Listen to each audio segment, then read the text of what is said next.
அஸ்ஸலாமு அலைக்கும். எல்லாரும் எலெக்ஷன் பற்றி பேசிகிட்டு இருக்காங்க. ஆனால் எனக்குலாம் ஒரு விதமான கேள்வி ஒன்று ஓடிட்டே இருக்கும். எப்போ பார்த்தாலுமே, எப்போ ஓட்டு போட போனாலுமே நான் அதை யோசிச்சுட்டே இருப்பேன். ஏன் நம்மளை மாத்திரம் முக்கியமாக சிறுபான்மையர் அப்படின்னு சொல்லிகிட்டே இருக்காங்க அப்படின்னு சொல்லிட்டு தான். நாமளும் இந்த நாட்டோட சரிசமமான குடிமக்கள் தானே. தேர்தலில் ஜெயிக்கிறதுக்காக மட்டும் நம்மளை ஒரு அடையாளத்துக்குள்ளே வைக்கிறது எனக்கு ஒரு விதமான சலிப்பை தரும். நான் யோசிச்சுட்டே அப்படியே வந்துட்டு ஓட்டு போடுவோமாவே நாம அப்படிங்கிறத பற்றி யோசிச்சுட்டு இருப்பேன்.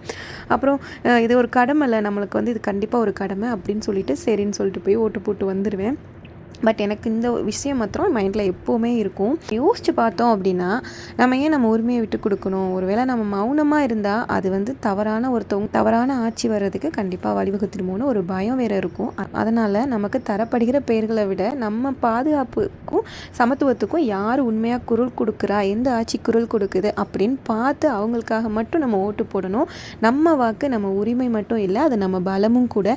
நீங்கள் என்ன நினைக்கிறீங்க அப்படிங்கிறத கமெண்ட்டில் சொல்லுங்கள்.